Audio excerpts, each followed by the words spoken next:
I think this is right. I've never been in a mansion building a champagne tower before, so... You've been sold a lie. It's a lie perpetrated by political parties, the billionaires and big corporations. It's called trickle-down economics and it works like this. This one's for you, Clive. Wealth generated by handouts and tax cuts for billionaires and big corporations will trickle down to everyone else.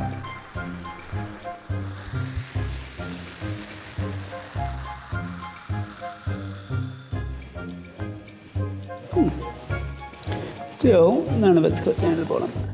But the truth is, wages for the average person haven't gone up in years.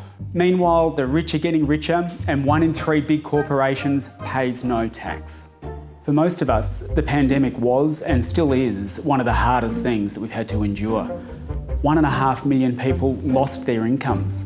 But for the billionaires, it was a party. The wealthiest billionaires increased their personal wealth by $68.4 billion. Gina Rinehart, Australia's richest person, more than doubled her wealth from $16 billion to a staggering $36 billion.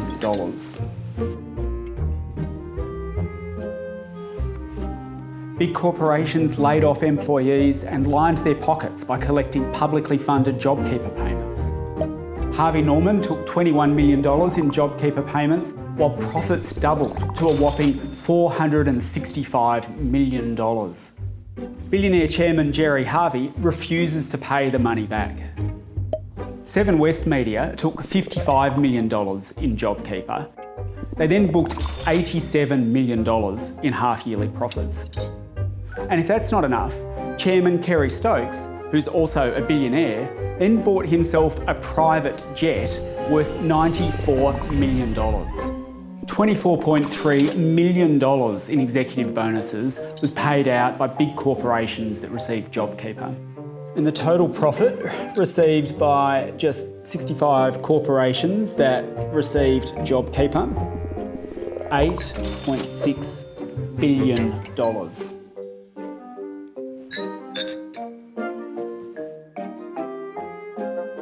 The pandemic is just the latest example of how the billionaires and the big corporations have rigged the system to benefit themselves at the expense of everyone else. And they've gotten away with it by paying off the Liberal and Labor parties. Over the last decade, corporations have given the Liberal and Labor parties at least $200 million in political donations. The return on that investment? Corporate handouts and tax cuts that have allowed profits to soar. Liberal and Labor have virtually become the political arm of corporate Australia. It doesn't have to be this way. The Greens are fighting to make the system fairer, and it starts by making the billionaires and big corporations pay their fair share of tax. We'll introduce a billionaires tax that will force the billionaires to pay an annual tax of 6% of their wealth. We'll introduce a super profits tax that will make big corporations earning over $100 million a year pay an extra 40% tax on their excessive profits. We can do this because we don't take millions of dollars in donations from the big corporations and billionaires. Authorised by J. McCall, Australian Greens, Canberra.